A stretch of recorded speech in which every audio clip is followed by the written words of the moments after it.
Bonjour mesdames et messieurs, Toumdé, comme d'habitude, on est devant vous, on aime vous retrouver, voilà, avec encore plus de discussions, d'intérêt pour l'entrepreneuriat et tout ce qui s'ensuit. Donc je suis avec mon promoteur, en tout cas, chef d'entreprise, tout ce que vous savez au Bread Brew, en tout cas, tout le... vous savez même, voilà, j'ai pas besoin de discuter encore. Mais je suis avec déjà Giovanni Sorgo, donc je vais te présenter s'il te plaît, je pense que tu as à te présenter encore, ou bien tu es trop connu maintenant. Non, Giovanni Sorgo, promoteur de Toumdé et entrepreneur. Voilà. Ingénieur informatique de formation. Vous voyez qu'il y a l'argent même dans le monsieur là, il a trop l'argent.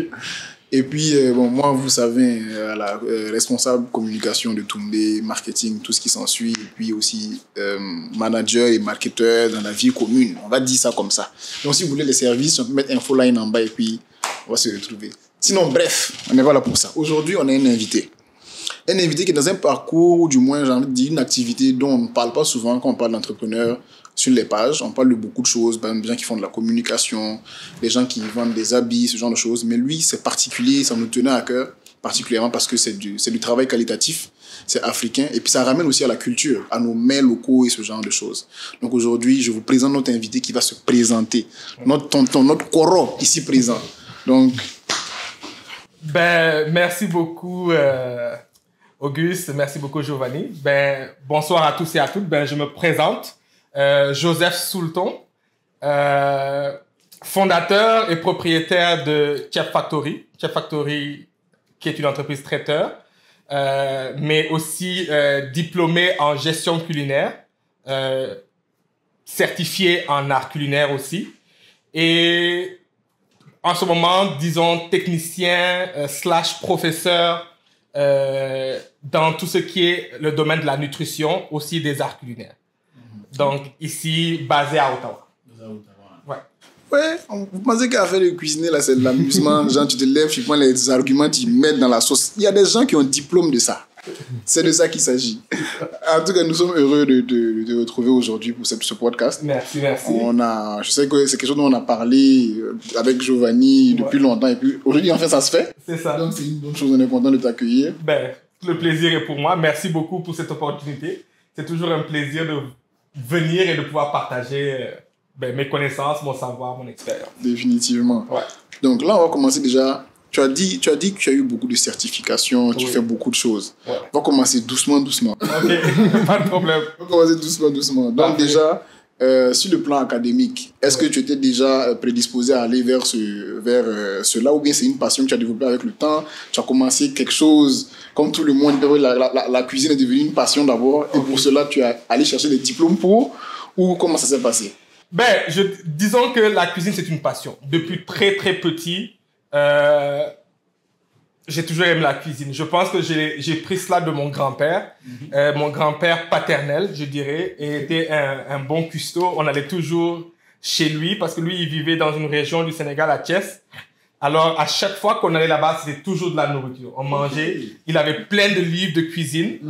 Et ce qui fait que c'est quelque chose qui m'a beaucoup intéressé. Donc, disons que je n'ai pas eu l'enfance que...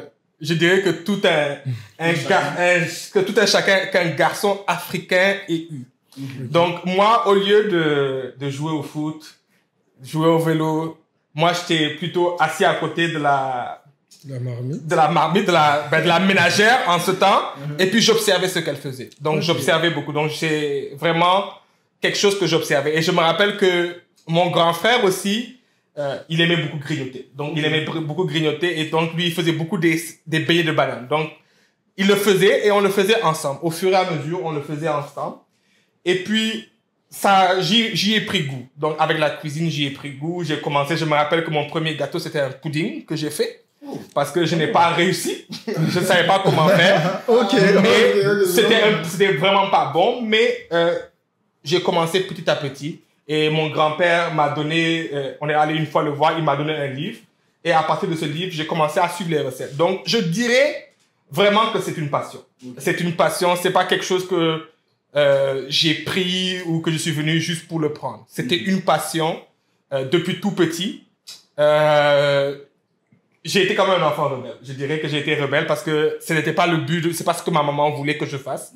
Elle voulait que je devienne docteur. J'ai dit non, moi je suis pas intéressé par dans l'histoire de... Totalement opposé. Opposé, totalement opposé. Donc, Non, mais sinon, mais il est quand même docteur parce qu'il nourrit l'âme. Il nourrit l'âme et oui, l'estomac. en son temps, oui. Mais après aussi, l'alimentation, ça rentre dans... Tu es dans la nutrition, tu as dit. Oui, dans la nutrition aussi. Non, même ça. C'est dans la santé. Même ça. Tu sais que le fait de manger, là, ça nourrit l'âme. Hein. Ça nourrit l'âme, c'est vrai. Donc, ça fait, c'est une à qui le dis-tu? C'est vrai que ça... C'est une guérison. C'est vrai, c'est une guérison. Donc, elle voulait que je sois docteur. J'ai dit non, je suis pas intéressé à être docteur. Donc là, c'était tout petit. Je parle là, quoi, 10 ans, 11 ans, 12 ans. Donc là, on est tous passés par là, la puberté arrive. Donc là, je me rappelle en classe de 3e, là, je suis un peu plus aguerri, je connais un peu l'internet, on sait comment faire des recherches. Et puis là, j'ai commencé à faire des recherches et puis je me suis rendu compte, je voulais pas aller jusqu'au bac. Ok. Alors, je n'ai pas voulu aller jusqu'au bac. Et donc là, à la 3e, j'ai dit à ma maman, je veux plus faire le bac. Je fais le BFM. Je te donne le BFM, mais là, je veux une école. Je veux me spécialiser dans la cuisine. Donc, au début, c'était des histoires. Beaucoup d'histoires. Vous connaissez les mamans. Juste, le BFM, c'est quoi? Moi, Le BFM, c'est BEPC. Ok. BEPC. Donc, c'est le BEPC donc à la 3e. Donc, BEPC pour aller en seconde. Ok. Donc, moi, j'ai fait ma 3e. J'ai eu le BEPC que nous, au Sénégal, on appelle BFM. Okay. Et là, j'ai fait ma seconde. Donc, j'ai été orienté en littérature. Donc, j'ai fait seconde L. Okay. Donc, littéraire. Et puis, après la seconde, j'ai dit à ma maman, c'est fini, je ne veux plus rien savoir. Je veux aller à l'école. Je veux aller dans une école professionnelle. Elle me dit, non, mais fais ton bac. Je dis, je ne suis pas intéressé. Donc, j'ai perdu 1 an. Je dirais qu'avec elle et moi, c'était un coup de tête. Donc, j'ai dit, je prends une année sabbatique. Je ne veux rien savoir. Je veux réfléchir. Okay. Elle m'a dit, ok, il n'y a pas de problème. Donc, il a fallu que les tantes interviennent. Et c'est comme ça que j'ai pu quand même arriver à trouver une école. Donc, le Canada, je suis arrivé, franchement, je dirais peut-être que c'est un plan divin. Moi, mon but, c'était d'aller en France.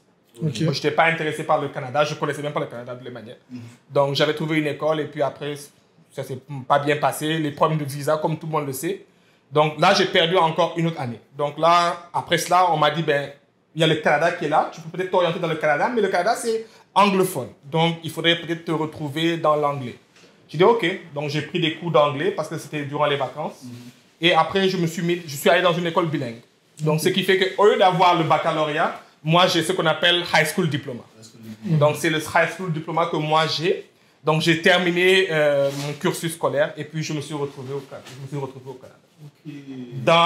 Bien sûr, encore une fois, dans une école hôtelière, donc, où j'ai fait 2 ans. 2 ans gestion culinaire et 1 an, bien sûr, art culinaire. Donc le programme, comment ça se passe? C'est un programme de 2 ans. À la première année, tu peux le faire, terminer, tu as un certificat donc, en art culinaire et tu peux continuer 2e année, tu fais ton diplôme. Okay. Donc, franchement, je ne peux pas dire que j'ai été poussé ou que j'ai été inspiré. C'était ma passion.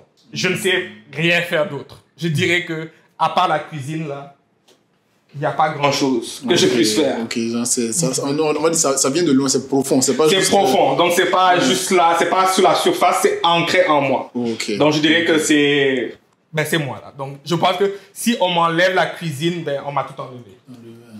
À part bien sûr Dieu. Dieu est la personne qu'on ne peut pas m'enlever, que je n'accepterai pas. Mais en dehors de cela, comme je disais, à part la cuisine, je ne sais rien. Et la Covid même nous l'a montré. Ça, c'est sûr. Quand la Covid est arrivée, où tous les emplois, j'ai perdu mon emploi, il n'y avait plus rien, je ne savais pas quoi faire, j'étais perdu. Je fais partie de plusieurs employés qui étaient vraiment perdus, qui savaient que faire, qu'est-ce que je vais faire. Je ne sais pas faire autre chose que la cuisine. Okay. Mais bon, mais par la grâce de Dieu, après ça, Chef Factory. Donc, ça veut dire que si on a fait le bilan un peu, ça veut dire que littéralement, au-delà de la passion que tu as nourrie quand tu étais petit, avec justement ce rapport-là justement à la famille, le grand-père, la maison, tout ça, la passion était tellement, je dirais, elle était tellement présente que tu n'as pas fait comme d'autres personnes souvent qui la mutent. On finit par muter la passion et puis on suit quelque chose que tout le monde veut, puis après on se rappelle que c'est vrai que j'aimais la cuisine. Et puis donc, c'est vraiment en fait un parcours complet.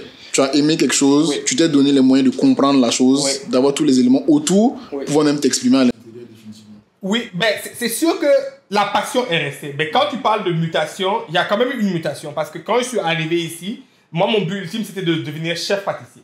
Okay. Donc, même avant d'être chef pâtissier, c'était la cuisine moléculaire. Donc, j'étais vraiment très intéressé par la cuisine moléculaire. Au début, je ne savais même pas ce que c'était. Je disais, mais moi, je veux faire la cuisine moléculaire parce que j'avais vu un documentaire. Je dis, mais ça m'intéresse. Et donc, j'ai recherché la cuisine moléculaire. Et puis, arrivé à l'école, arrivé au collège, j'ai parlé de ça à mon mentor. Je lui ai dit, je suis vraiment intéressé par la cuisine moléculaire, mais je vois qu'il n'y en a pas. Et en ce temps, ici, il y avait un restaurant. La cuisine moléculaire, c'était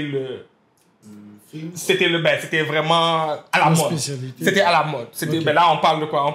Ça fait longtemps, on parle de 2007-2008. Ah, 2007-2008. J'avais 7 ans. C'est ça. C'est ce que je faisais. C'est ça. Donc 2007-2008. Donc en 2008, il y avait ce grand chef qui avait ce restaurant de cuisine moléculaire et ils l'ont invité spécialement parce que il y avait un étudiant qui était moi, qui avait cet intérêt. Et quand il est venu, on a regardé, j'ai vu ce qu'il faisait, j'ai dit, non. Finalement, hein. Non, c'était pas ça. J'ai dit, non, la cuisine moléculaire, c'est de côté. La pâtisserie, je suis resté dans ma pâtisserie. J'ai fait ma spécialisation en pâtisserie, en gestion culinaire. Mais la réalité, c'est vite fait sentir. Okay. Travail. C'est vrai. Durant cette période, encore comme dit, il y a 17 ans, 18 ans, disons il y a 15 ans, la pâtisserie, c'était beau, mais ça ne payait pas. Okay. Donc, les salaires étaient vraiment très bas. Donc, pour trouver un salaire vraiment convenable qui me permettrait, moi, de pouvoir être indépendant financièrement, ce n'était pas encore possible. Donc, ce qui fait que je suis plus allé dans la cuisine. Donc, j'ai commencé à faire la cuisine et là, j'ai commencé à aimer la cuisine. Donc, j'ai développé cet amour de la cuisine et je me suis dit, je pense que la cuisine, c'est un peu mieux parce que dans la cuisine, je me suis rendu compte que je pouvais m'exprimer. Donc, la cuisine, tu peux mélanger beaucoup de choses et pouvoir ressortir quelque chose de palpable, de mangeable. Tandis qu'en pâtisserie, la pâtisserie, c'est une science. Donc, les gens ne s'en rendent pas compte. Il suffit que tu rates un grammage dans ta recette que c'est foiré, là. Tu n'as rien, là. Tu vas avoir un pudding. Tu vas avoir un pudding comme quand j'étais petit, là. Tu vas rater ta recette. Donc, ce qui fait que je me suis vraiment plus lancé dans la cuisine. Donc, il y a eu ces mutations. C'est-à-dire que j'ai commencé avec une certaine passion pour une certaine filière, mais je me suis rendu compte après que, non, ma filière, il fallait que je la développe. Et que disons que je me spécialise un peu plus dans une certaine filière, et bien sûr dans la filière qui rapportait de l'argent autant, c'était la cuisine. Et jusqu'à aujourd'hui, je pense que je suis encore là. J'aime encore plus la cuisine. La pâtisserie, je suis là, mais c'est pas... J'ai pris des cours un peu par-ci, par-là, mais non, je suis plus dans la cuisine. Je suis maintenant plus dans la cuisine parce que là, je peux cuisiner en grosse quantité et puis je peux m'amuser. Je peux m'amuser avec mes épices, je peux m'amuser avec les ingrédients. Je ne dirais pas que ce n'est pas faisable en cuisine, en pâtisserie. C'est très faisable. Les gens le font, ils réussissent, mais c'est juste que ça demande beaucoup d'assiduité, beaucoup de pratique. Beaucoup de ça va rater. Tandis qu'en cuisine, dépendamment de comment les gens font leurs expérimentations, mais je me rends compte qu'en faisant beaucoup de recherches, en développant en cuisine, je me rends compte que j'arrive à avoir de meilleurs résultats. Il y aurait plus... il faut dire aussi que je ne suis pas... Je suis très... je n'aime pas perdre. Je suis compétitif. Je suis aussi... Pour certains, c'est un défaut. C'est un défaut, je ne sais pas quoi. Ça dépend de comment il est géré, j'ai envie de dire. Ouais. Perfectionniste. Voilà, c'est ça. Je pense que c'est mieux. C'est ça. Je suis perfectionniste. Voilà. Donc, ce qui fait que j'aime que tout soit parfait. Alors, quand quelque chose n'est pas parfait, c'est très difficile. Tandis que la pâtisserie, ça demande une certaine perfection. Ça demande une certaine rigueur. Tandis qu'avec la cuisine, on peut s'amuser. On peut faire des petites erreurs, tu vois. On peut corriger. C'est rattrapable. C'est plus rattrapable qu'en pâtisserie. En pâtisserie, moi, je peux le dire, même dans les cours, parce que des fois, je donne des cours à des enfants du secondaire. Quand tu as raté une recette en pâtisserie, tu jettes. Ouais. Quel qu'en soit. Tu as pu utiliser 2 kilos de beurre, 3 kilos de beurre. c'est raté, c'est raté, c'est poubelle. Tandis qu'en cuisine, tu peux, indépendamment de ce que tu fais, tu peux rattraper. Oui, mais ça n'aura pas nécessairement le résultat que tu recherches, mais ça va se rapprocher. C'est ça. Donc moi je me dis qu'en cuisine c'est un peu plus ouvert. C'est pas que je veux, ceux qui sont en pâtisserie, qui nous suivent, c'est pas que je veux dire que ce n'est pas une bonne filière. Si la personne a une passion de la pâtisserie et qu'elle a cette assiduité, cette volonté, moi c'est une volonté que je n'ai pas voulu développer. En fait, je pense que la pâtisserie, ça demande beaucoup d'assiduité, oui, mais beaucoup de rigueur. C'est ça, c'est de la rigueur. Par exemple, moi, la personne qui me vient rapidement en tête, c'est Sabrine, de sa pâtisserie. Elle, tu vois, le niveau là où elle est arrivée là, c'est parce que vraiment, elle s'est donné une certaine rigueur à elle-même dans son travail. Elle donne également des cours, elle forme des personnes. Parce que même lorsqu'elle t'explique... Oui, totalement. Et on l'avait eu même pour un live. Et c'est ça, lorsque elle-même, elle l'explique, c'est pas un truc que tu prends à la légère. Tu dois vraiment être focus là-dessus. Parce que comme tu l'as dit, un petit grammage de différence, ça foire tout. Donc là-bas, il faut vraiment être très spécifique, très concentré là-dessus, tu vois. Pas que la cuisine, tu n'es pas concentré, mais la cuisine, lorsque le résultat final arrive, tu peux rattraper. Par exemple, il y a des petites astuces. S'il y a trop de tomates ou whatever, tu peux ajouter de la potasse. Des trucs. Tu vois, il y a des petites astuces ou augmenter l'eau. Yo, la pâtisserie, ça, tu ne sauras pas avant d'être assez loin dans le processus. Tu ne peux pas goûter, par exemple, la pâte crue comme ça et tout, et puis dire, OK, il manque ça et tout et tout. C'est lorsque tu arrives assez en avant dans le processus que tu vois, ah, tu as foiré, ça n'a pas la bonne consistance, donc tu ne peux rien faire. Tu peux rien faire. Pour nous qui s'amusons en cuisine, j'ai envie de dire ça, quoi. Vraiment, on s'amuse. Maintenant que j'y pense, c'est comme quand par exemple tu fais les crèmes ou tu fais le gâteau. Tu fais ta pâte a l'air limpide. Mais après, comment le gâteau sort, au niveau de la texture, il commence à coller, tu sais automatiquement qu'il y a quelque chose qui a raté. Et puis c'est ça. Ici, tu vois, on a beaucoup, les débutants ou ceux qui sont plus dans l'amusement comme nous, comme ce que tu as dit. On est plus dans, on estime tout avec les yeux. C'est ça. Genre, non, t'inquiète, je sais, c'est bon. C'est bon. C'est bon. Mais parce que ça sort, yo, c'est pas pour rien. C'est pas que les autres sont trop chiches ou sont trop, on va dire, rigoureux. Genre, lorsque tu vois une personne qui a dans sa cuisine des mesures et tout, tu es comme, oh, tu exagères là, c'est pas compliqué. Non. Une cuillerée et tout, mais même la cuillerée, il y a différentes cuillères. Ils ne contiennent pas tous la même chose, tu vois. Non, c'est ça. Donc, ça demande beaucoup de rigueur et tout, et il faut faire la part des choses. Ouais. Il faut faire la part des choses. Bon, la question que ça m'amène à poser maintenant, parce que j'ai compris, pour moi en tout cas, l'aspect de passion, l'aspect comment au niveau des études, ça vacillait d'une première volonté de la cuisine moléculaire, après dans la pâtisserie, et puis après finalement, bon, yo, je fais ma cuisine comme je l'entends. Maintenant, est-ce que dans tout ce parcours-là, tu as été chef cuisinier même, genre? Oui. Genre, tu as été chef dans les cuisines, dans tout ce genre. Ben, je peux Et quel était ton parcours en tant que chef? En tant que chef, je peux le dire haut et fort, je suis celui qui est... Ben, peut-être que là, maintenant, ça a vacillé un peu, mais je suis celui... Je peux le dire haut et fort que j'ai été un professionnel qui a quand même su maintenir les échelons. Je ne dirais pas que j'ai été plongeur. Je n'ai jamais fait l'emploi de plongeur. Je n'ai jamais été plongeur. Mais j'ai commencé... j'ai fait mon premier stage dans une structure ici à Ottawa. Et ensuite de cela, j'ai trouvé un emploi où j'ai commencé à faire la préparation. Donc, de préparation, je suis passé à cuisinier. De cuisinier, je suis passé à sous-chef. Et de sous-chef, je suis passé à chef. Donc, ce qui fait que j'ai été dans une entreprise, dans un restaurant écossais. J'ai été chef pendant 5 ans. Oh, super. Donc, j'ai été chef pendant 5 ans. Et la structure a fermé à la Covid. Donc, après la Covid, le patron a dit que lui, il était d'un certain âge, je dirais.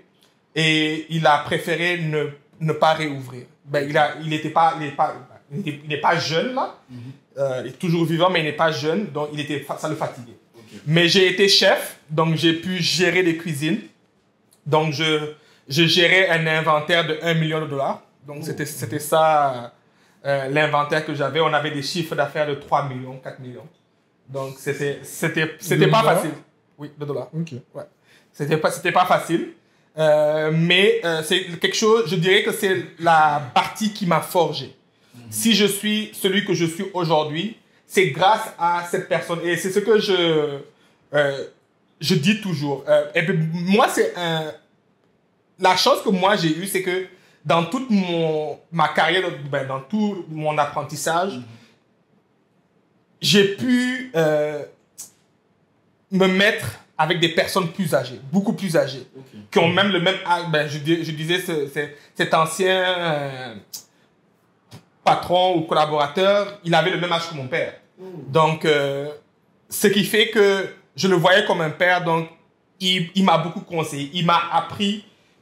En 5 ans, ce que j'ai appris, je pense pas que j'aurais pu l'apprendre ailleurs. Et c'est vraiment cela. Donc, j'ai pu quand même me rabaisser. J'ai pu quand même, avec beaucoup d'humilité, me faire tout petit et apprendre. Et lui, il a vu ça en moi et il m'a pris, il m'a coaché. Et donc, ce qui fait que si je suis qui je suis, si j'ai même pu partir Chef Factory, si j'ai pu... s'il y a beaucoup de choses que je fais en ce moment dans mon entreprise, je me dis toujours comment il aurait fait.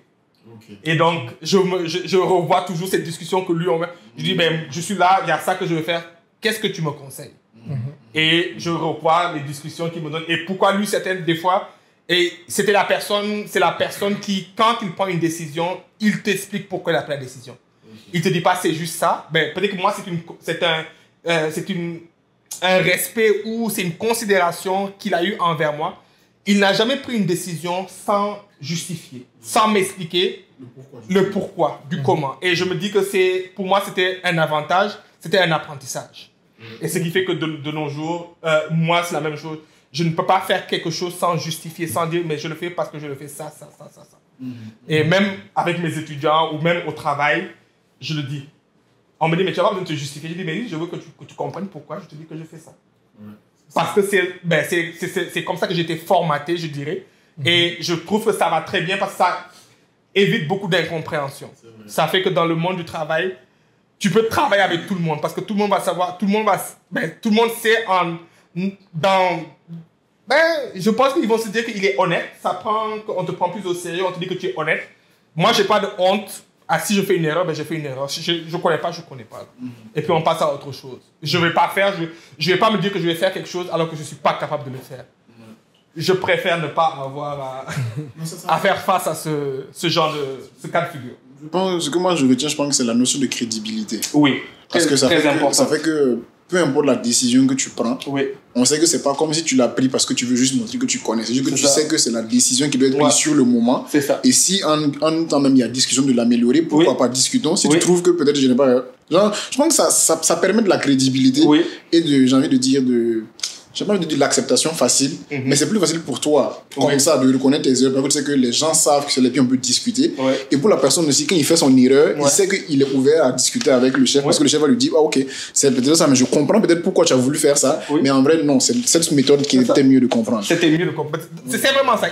Moi, je dis qu'en tant que chef ou en tant que responsable, en tant que leader, parce que je me considère comme étant un leader, il y a une certaine crédibilité, il y a une certaine image que tu dois développer, il y a une certaine personnalité que tu dois montrer aux gens. Et si tu ne l'as pas, très très vite, les gens te tournent le dos et très très vite, les gens vont te dire, celui-là n'est pas sérieux et puis on va te mettre de côté. Là. Mais qu'est-ce que tu appelles être un leader?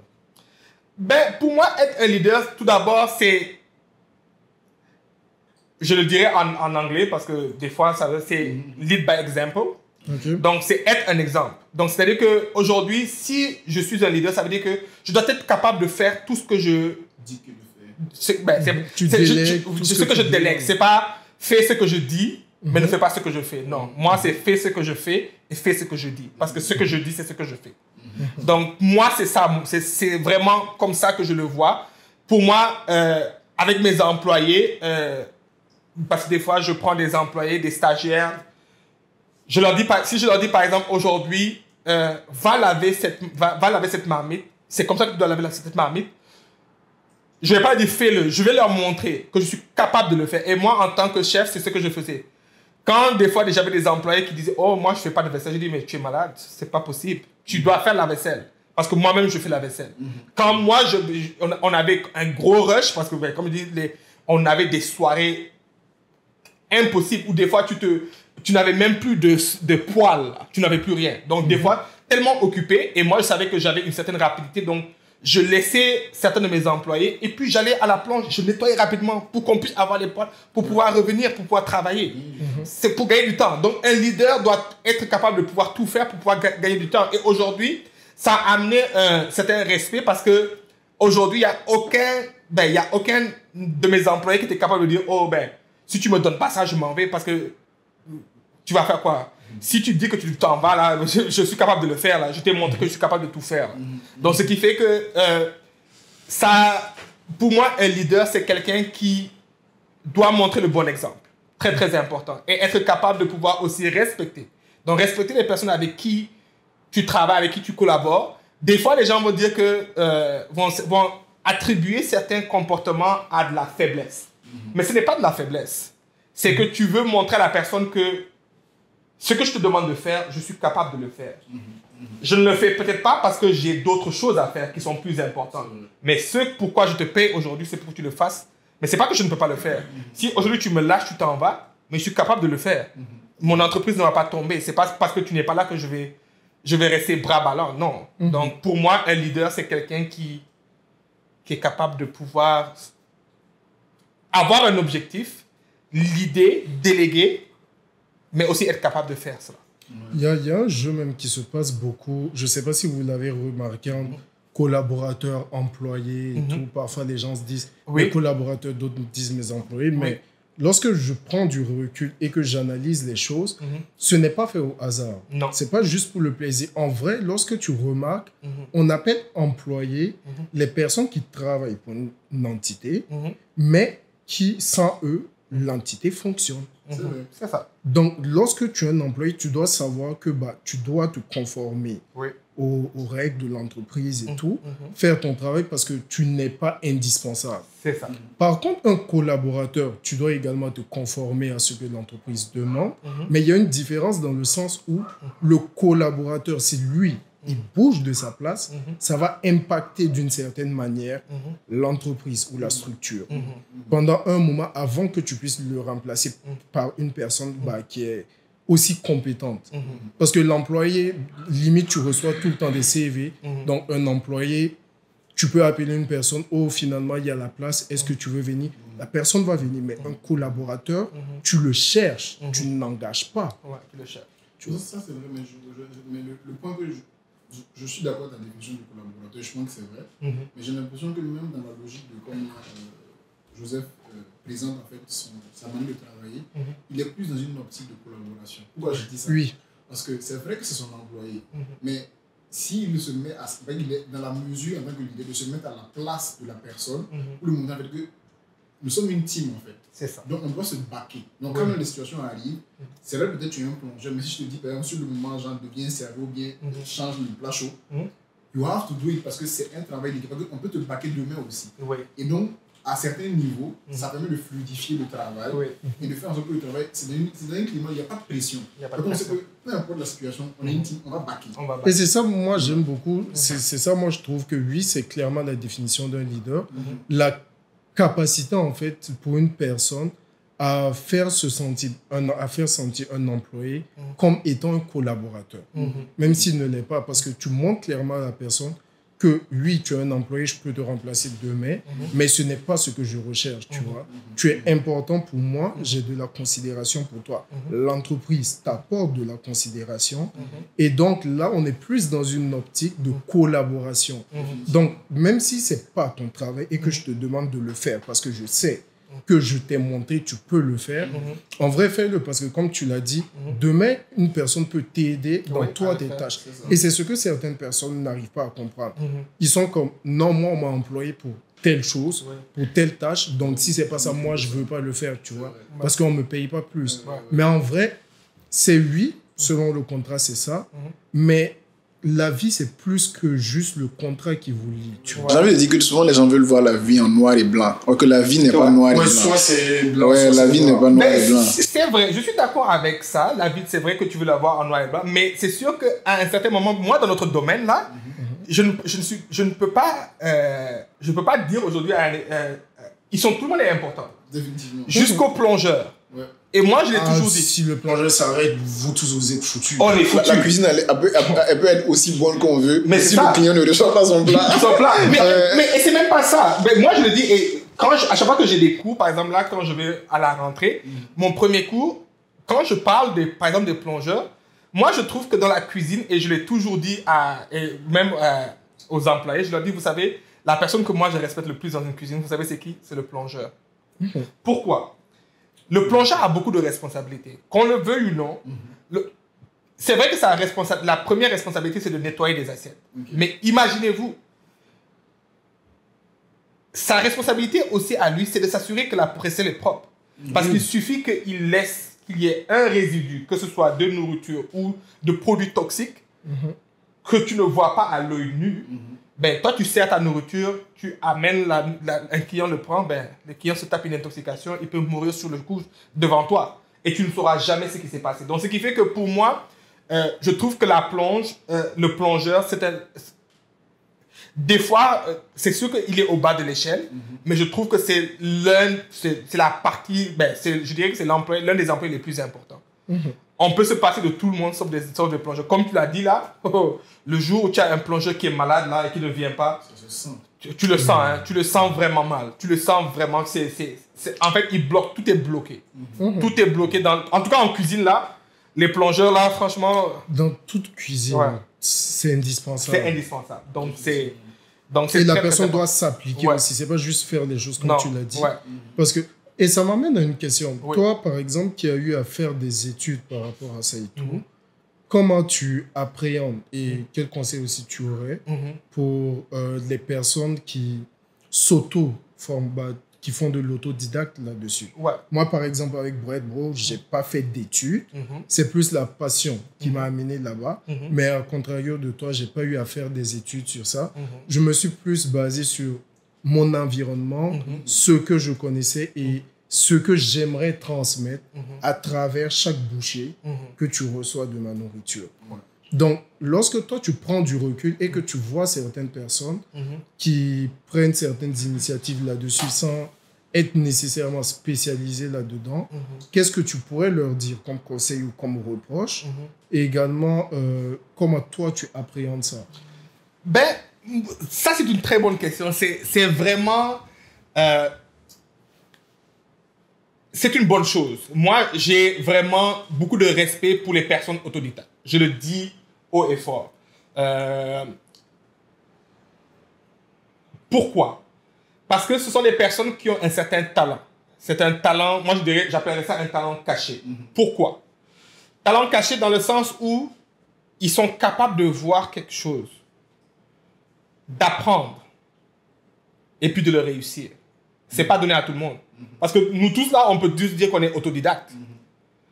Mais moi, je suis allé à l'école quand j'ai fait la formation. Je dirais pas que la formation, aller à l'école ne m'a servi à rien. Le diplôme que j'ai aujourd'hui, c'est un papier. Ça montre que je suis allé à l'école. Mais est-ce que c'est à l'école que j'ai vraiment acquis toute mon expérience ou toute mon expertise? Je te dirais non. Parce que je suis allé à l'école, j'ai appris les bases. Tu apprends les bases, la tradition, donc c'était vraiment la cuisine française, c'est ce que j'ai appris. Mais arrivé dans mon domaine, dans mon cas par exemple, je ne suis pas resté dans la cuisine française. Le premier restaurant où j'ai travaillé, c'était un restaurant autochtone. Donc on mangeait, ils cuisinaient beaucoup de viande de gibier, ils cuisinaient beaucoup de produits anciens, de grains anciens. Donc la cuisine européenne, la cuisine française que j'ai appris, c'était une base. Il fallait avoir que j'ai des techniques. C'est juste les techniques que j'ai utilisées. Je suis arrivé, après cela, je suis allé dans un restaurant écossais. Ça n'a rien à voir avec la cuisine française. Donc, c'était mes techniques. Donc, c'est le savoir que j'ai acquis, donc les techniques que j'ai acquis au niveau de l'école. Et ensuite de cela, par des personnes qui sont expérimentées, qui ont 40 ans, 50 ans d'expérience, c'est bon. Donc, eux, ils m'ont transmis leur expertise. Mais quand on parle de quelqu'un qui est autodidacte, il n'a pas toute cette expertise. Il n'a pas cette personne qui va être derrière lui. Comme moi, je me rappelle, il y avait un chef, quand je coupais mon couteau, il me dit, mais c'est quoi, tu coupes ton couteau comme une femme, là, c'est quoi? Applique-toi comme un homme. En fait, il n'a pas ce champ d'erreur. Il n'a pas ce champ d'erreur. Il n'a pas cette personne pour lui dire, non, c'est pas ça. C'est vrai, c'est vrai. Ce n'est pas ça. Est-ce que c'est bon? C'est très, très bon. Moi, c'est pas que j'appelle ça un talent caché. On a assisté à un mariage tout dernièrement. Ben, vous le connaissez, mariage de Chrysostome. Son frère a fait un gâteau, a fait le gâteau de mariage de son petit frère, son grand frère. Mais c'est le meilleur gâteau que j'ai mangé au Canada. Je l'ai dit haut et fort. Je ne suis pas quelqu'un, je suis très très difficile en pâtisserie. Et c'est pour ça peut-être que j'ai vraiment quitté, parce que je suis très très difficile. C'est rare que j'aille dans les mailles et que je mange des gâteaux. Des fois, je mange le boussier et puis je dis, c'est bon. Il y a un certain sourire que je vais avoir, mais j'étais épaté. Et c'est quelqu'un qui n'est pas allé à l'école. C'est quelqu'un qui le fait autodidacte, il le fait juste pour le faire. Il le fait pour s'amuser. Mais le résultat est impeccable. C'est-à-dire que lui, j'ai même dit ça à son frère, mon gâteau d'anniversaire, je voudrais que ce soit lui qui le fasse. Parce que tellement j'ai pris plaisir à manger son gâteau. Et c'est quelqu'un qui n'est pas allé à l'école, il regarde juste sur Internet, sur YouTube. Donc c'est quelqu'un qui, il le fait pour le plaisir. Donc ça, c'est un côté. Donc là, je suis d'accord avec ce côté-là. Tu le fais pour le plaisir. Là où je ne suis pas trop d'accord, c'est sur ces personnes qui vont faire cela, ils sont autodidactes. Ils vont le faire et ils vont apprendre, ils ont les connaissances, ils ont tout ce qu'il faut, il n'y a pas de problème. Mais quand il s'agit de mettre ces produits, par exemple, en vente, quand on veut commencer la commercialisation, donc là, ça va dans l'entrepreneuriat, moi, le conseil que je donnerais à tout le monde, c'est que c'est bien beau d'être autodidacte, mais c'est bon de retourner aussi à l'école. Pas de retourner à l'école, mais de suivre certaines formations. Donc, il y a certaines formations qui sont très, très nécessaires pour le milieu de l'entrepreneuriat dans la restauration. Et ce ne sont pas forcément des formations que tu vas recevoir à l'école. Moi, il y a certains diplômes, il y a certains certificats que j'ai faits. J'ai beaucoup de certificats, comme le certificat de la manipulation des aliments. Ce n'est pas quelque chose que j'ai eu à l'école. C'est quelque chose qu'il fallait que j'aille chercher. Ça, c'est en rapport avec la ville. Parce que tu as une certaine protection que ça te donne. L'assurance, par exemple. Moi, je suis assuré pour mon entreprise, je suis assuré à 5 millions. Donc aujourd'hui, pour que même si j'empoisonne, je touche du bois là, si je fais une commande et que j'empoisonne quelqu'un, j'ai jusqu'à 5 millions là. J'ai jusqu'à 5 millions. Donc, si la personne veut me poursuivre là, ben, j'ai jusqu'à 5 millions pour lui donner. Donc, et pourquoi encore, c'est très très important de pouvoir respecter les règles. On respecte les règles, c'est pas parce que je dirais que les personnes qui le respectent, qui ne l'ont pas sont sales, mais c'est parce que ça t'ouvre l'esprit. Il y a des choses auxquelles tu ne penseras pas. Moi, mon épouse m'a dit que qu'elle a suivi sur Instagram une personne qui lui a dit que pour refroidir la nourriture, elle met ça chaud et puis elle couvre ça automatiquement. Donc, ça évite aux bactéries de se développer. J'ai dit, mais de quoi elle parle là? De quoi on parle là? C'est quoi ça là? Je ne sais pas de quoi on parle là. Ben, en tout cas, quand elle m'a dit, je dis, elle m'a dit, tu peux lui répondre. Je dis, je ne tiens pas à lui répondre parce qu'elle et moi, on n'est pas dans le même niveau. Elle n'a pas les certificats que j'ai. Elle n'a pas la formation que j'ai. Bonne chance à elle. Ça va être méchant, mais en vrai, c'est de l'ignorance, tu vois. C'est de l'ignorance, mais c'est une personne qui est quand même bien présentée dans les réseaux sociaux et qui a quand même une certaine présence et qui a quand même... Là, quand même, c'est grave. C'est grave. Elle a quand même des gens qui la suivent. C'est ça, en restauration, les gens se prennent ça à la légère lorsqu'ils se mettent à commercialiser. Oui. Mais c'est tes clients, en vrai, ceux qui te confient, c'est leur vie, c'est leur santé. C'est leur santé, c'est ça. C'est pas de la blague. Moi, par exemple, on a eu à discuter de ça et j'ai fait comme le food safety, comme le certificat de manipulation. Oui. Et là, j'ai découvert beaucoup de choses. Par exemple, ça ne se fait pas. Et même dans ton frigo, en haut et en bas, c'est pas la même température. Ouais. Il y a des produits qui sont faits pour être placés en haut de l'étagère, d'autres en bas. Ouais. Il y a plein de choses que les gens ne savent pas, qui peuvent impacter en fait la santé des gens. Lui, c'est peut-être pas courant, mais indépendamment du système immunitaire de chaque personne, une personne peut mieux le ressentir que l'autre. Et là, ça va aller très vite. Et c'est ce que les gens ne comprennent pas. Et là, j'étais comme... Quand tu parlais, ça m'a rappelé que oui, il y a beaucoup de personnes, par exemple, et moi, je trouve que c'est la partie la plus importante et la plus grave, de négliger cet aspect-là. Parce que tu peux avoir toutes les connaissances que tu veux, savoir très bien faire ta nourriture et tout. Mais même dans l'emballage, c'est pas tous les produits qui sont adaptés pour être emballés avec n'importe quoi. C'est ça. Il y a des produits chauds qui ne doivent pas toucher certains trucs. Il y a des petits détails comme ça qui font que rapidement, à certains endroits précis de ta cuisine, il y a des endroits qui sont plus propices et pour que les bactéries se développent. Donc ça, lorsque tu n'as pas ça, c'est compliqué. Oui, tu peux vendre de la bonne nourriture, mais à quelque part, ça demande également plus d'apprentissage et tout. Donc, tu as ton business qui est bien et tout. Mais pour les autres et pour toi-même, va plus chercher certains certificats ou formations complémentaires. On ne te dit pas de repartir à l'école. Non, c'est ça. Mais c'est important. Et là, ça revient à ce principe de crédibilité. Ça te donne plus de crédibilité parce que tu sais de quoi tu parles. Et moi, j'aurais plus tendance à partir chez une personne. Lorsqu'elle me parle de sa nourriture, je sais que je n'ai pas à m'inquiéter parce qu'elle sait ce qu'elle fait avec chaque manipulation. Et c'est cher que chez une personne là où c'est moins coûteux, mais la personne, c'est juste à la va-vite. Et ça, c'est surtout... Encore chez nous, moi, je vais parler de ce que je connais au Burkina, j'en vois pas tellement. Je sais pas dans les autres pays et tout, j'en vois pas tellement. Moi, quand je t'entends, ça me fait revenir au sujet dont je parlais avec Joseph tantôt. On est une société malheureusement de consommation et d'hyper, j'ai pas envie de dire d'hyper efficience, mais d'hyper réactivité. C'est-à-dire que ce que même tu dis là, en fait, vous dites des choses qui sont tellement vraies, mais je me rends compte avec beaucoup de recul que on mange énormément de choses, donc en fait, en vérité, quand on commence à manger là, on ne se demande pas à savoir est-ce que le gars là il a fait ça dans telles conditions. Parce que même la vérité, même aujourd'hui, même avec Uber et tout ce qu'on veut, quand tu payes ton Uber, à aucun moment on te dit que KFC a suivi tel truc pour que tu manges bien.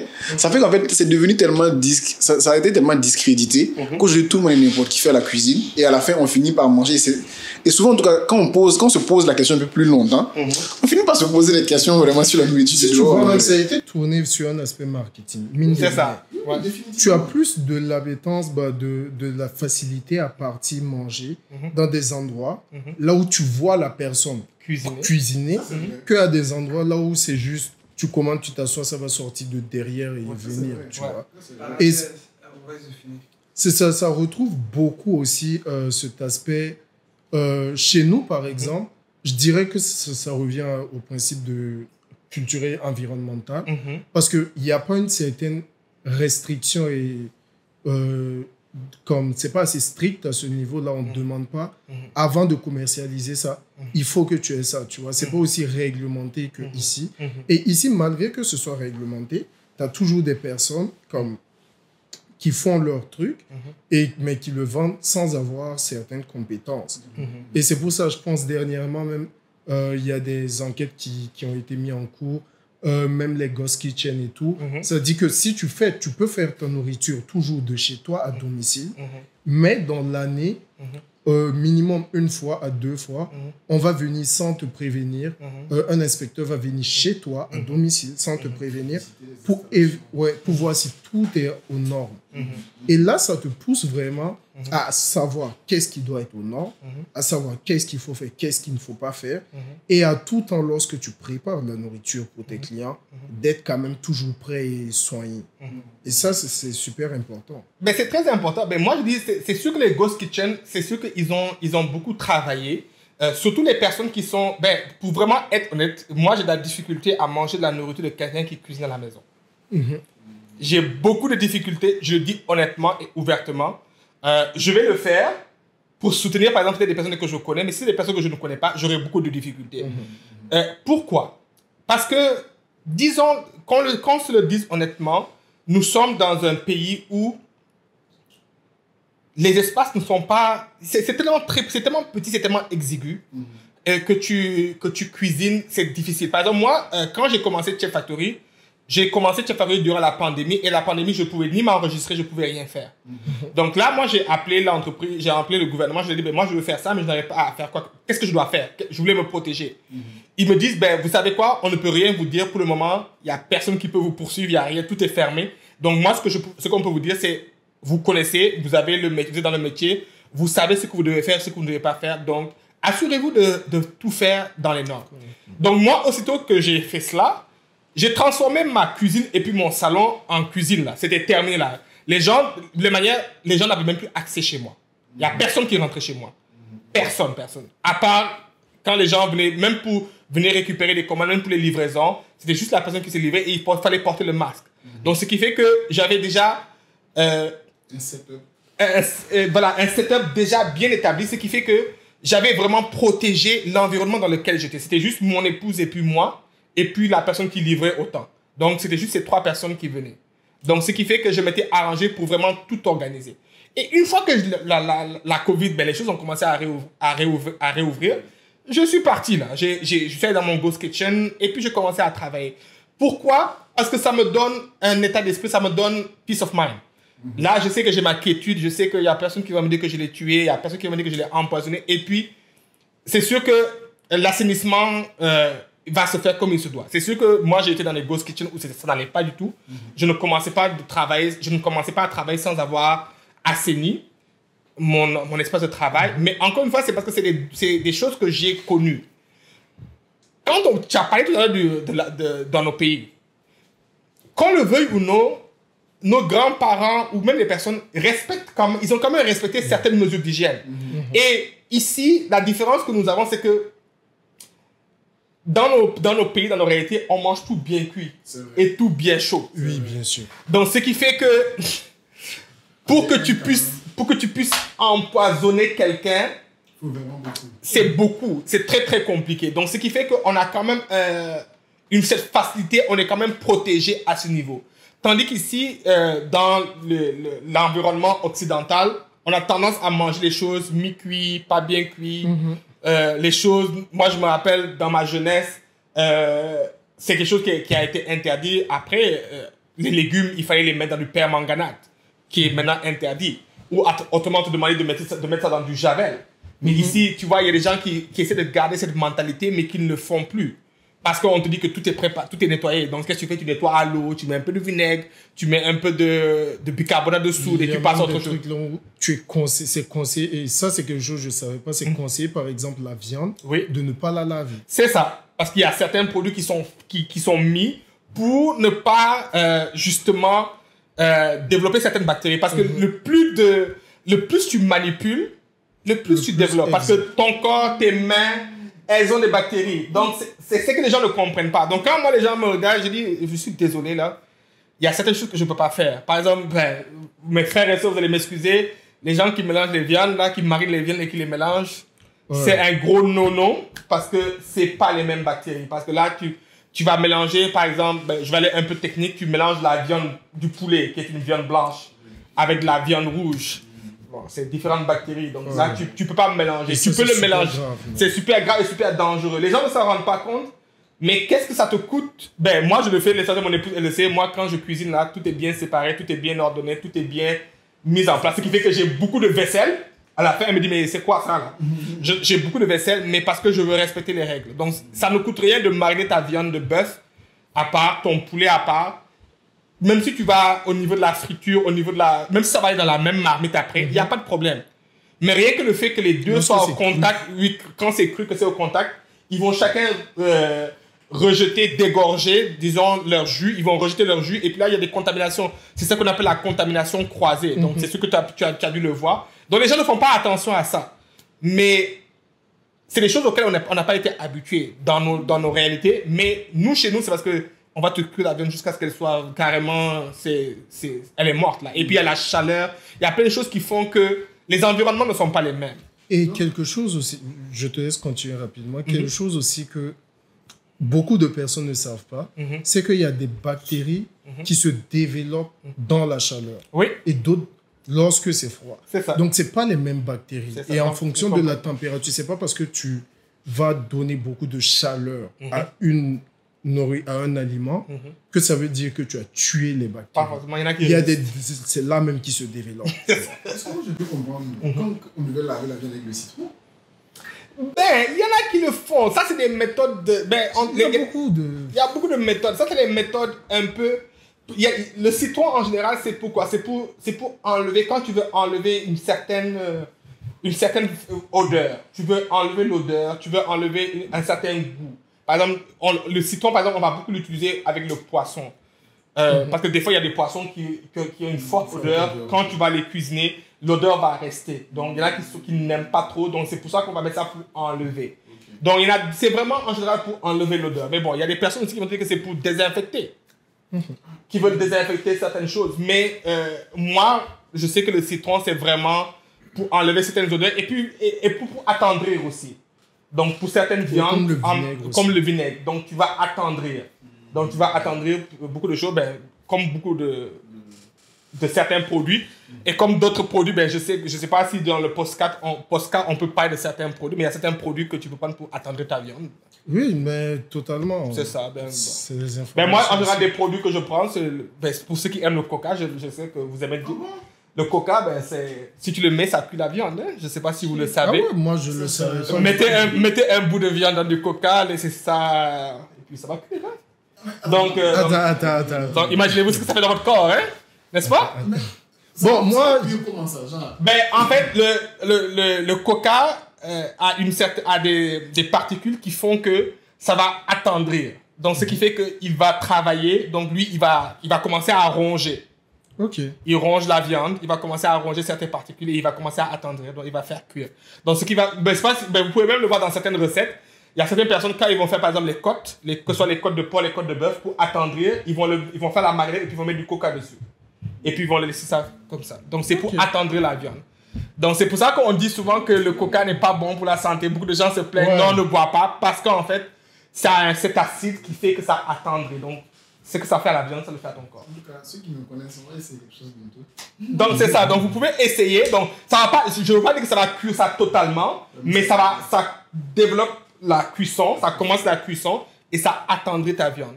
Donc, c'est pour ça qu'on dit que ça commence à cuire. Okay. Donc, c'est pour ça que c'est toutes des choses, des recettes comme ça, comme le citron. Le citron, par exemple, ceux qui mangent le poisson cru, tu mets le citron, à cause de l'acide va commencer à tuer certaines bactéries. Ça, c'est vrai. Et ça va aussi cuire. Donc, par exemple, ceux qui mangent le ceviche, comme les Mexicains, eux, ils mangent le poisson cuit, ils te mettent le citron, et le poisson, tu vois même que ça commence à cuire. Certainement, quand ça reste trop longtemps, tu vois que ton poisson, qui doit être pour certains cas translucide, va commencer à changer de couleur, il va à devenir blanc. Parce qu'il est en train de cuire. Donc, c'est l'acidité, en fait. Donc, c'est pour ça que les gens utilisent le citron, parce qu'ils disent que ça va tuer les bactéries.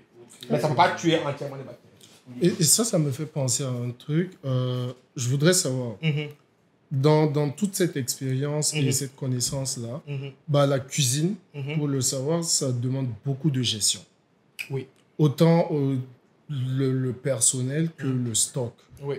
Et je voudrais donc savoir, toi, à quel niveau tu te places.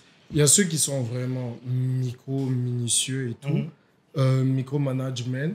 Ce que je veux dire par là, c'est vraiment aller même limite au poids. C'est-à-dire, pour faire tel plat, tu sais exactement combien ça te coûte pour tel aliment et tout, et tout, et tout. Et le plat au gramme te revient à combien? Ou tu es plus, un peu plus macro, tu pars plus large avec des pourcentages d'erreurs et tout, et tout, et tout. Et tu prends des trucs de manière un peu plus détachée.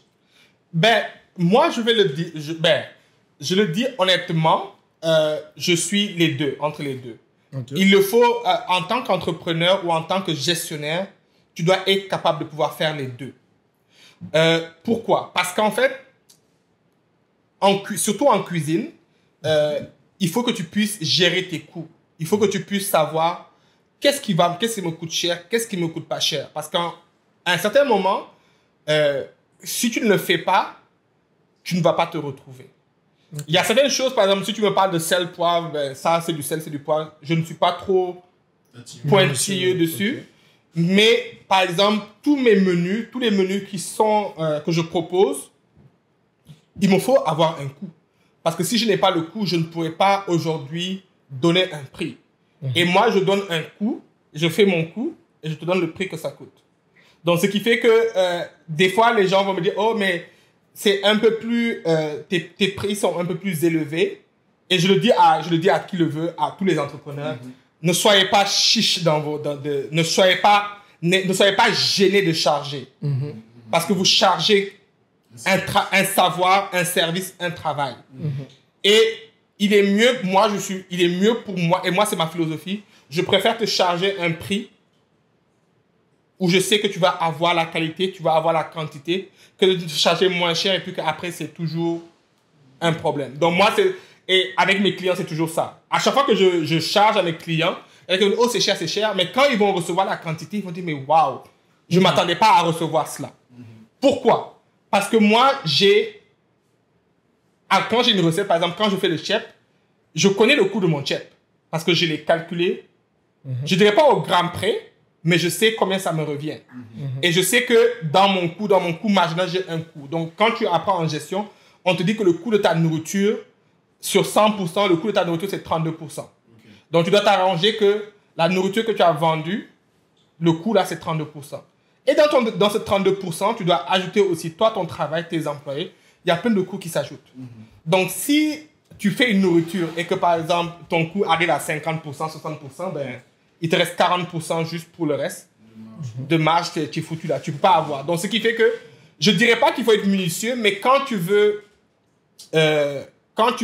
vraiment être, ben moi je dirais, quand tu veux être crédible, quand tu veux pas que les gens te manquent de respect, moi il y a personne qui va commander et qui va dire, oh, il m'a grugé là. Ça n'arrivera pas. Ce que tu auras payé, c'est ce que tu vas recevoir et tu seras même dépassé. Par exemple, quand moi je commande, quand je donne mes commandes, ben, je ne dirais pas combien les portions, j'ai mes portions. Donc, quand quelqu'un vient commander un chip là, ben, c'est la même portion que tout le monde a. Tout le monde peut peser. Ben, pour ceux qui ont travaillé, je pense qu'Auguste était venu une fois, il a vu. Il y a la balance. Donc, tout est pesé là. Donc, le riz là, tous mes clients, si vous commandez, vous tous vous commandez, vous mettez tout le monde va peser son riz. Ça va fluctuer un peu, mais vous allez vous rattraper, vous allez vous retrouver dans un montant. Donc, ce qui fait que il est très important de pouvoir faire des calculs de coûts. Parce que ça va t'aider dans ta gestion. Et surtout, en tant qu'entrepreneur, tu es appelé aussi à t'étendre. Tu es appelé à avoir, comment dirais-je encore, à avoir des succursales un peu partout. Donc aujourd'hui, quand tu parles, et ça, quand tu se poses la question, c'est un cours que je donne, c'est la standardisation. Donc, il te faut standardiser tes recettes. Donc, quand tu standardises ta recette, donc ce qui fait qu'aujourd'hui, là où tu iras, Bread and Bro, que ce soit ici, que ce soit au Burkina, que ce soit au Bénin, que ce soit en France, là où ils iront, ils vont avoir les mêmes recettes. Donc aujourd'hui, pourquoi quand tu vas à Tim Hortons, et on a tous les mêmes produits, mais c'est sûr que McDo, il y a des gens qui disent que ben, c'est vrai que McDo, selon les pays, les recettes vont différer. Mais là, ça c'est très intelligent de leur part parce que là, ils proposent leurs produits, mais ils essaient aussi ils ont fait leur étude de marché. Ils savent, par exemple, que dans certains pays, ils sont plus épicés, ou ils ne mangent pas de porc, ils ne mangent pas certains produits. Donc, ils ont standardisé leur recette de telle manière que là où ils vont aller, il faut juste ajouter quelque chose à leur recette standardisée. Donc, ce qui fait que ça, c'est quelque chose qui est très, très difficile. Je ne le cache pas. Moi-même, jusqu'à présent, je suis encore en train de standardiser certaines de mes recettes. Ça prend du temps parce que là, c'est vraiment, quand on parle de standardisation, c'est vraiment tout au gramme. Gramme précis, là. C'est-à-dire que tu ne peux pas changer, là. C'est pas que tu te lèves, là. Si tu as décidé que tu mets 10 grammes de sel, là, c'est 10 grammes de sel, là. Tu ne peux pas te lever aujourd'hui, oh, je mets 15 grammes. Non, ça ne marche pas parce que tu as standardisé ta recette. Ce qui fait que toute personne qui vient, et ce qui est très important, et qui est relativement dangereux. Donc, moi, le conseil que je donne aux entrepreneurs, surtout aux petits entrepreneurs qui ont des petites compagnies, vous pouvez standardiser vos recettes, mais ne donnez pas vos recettes standardisées. standardisé, standardisé, standardisé.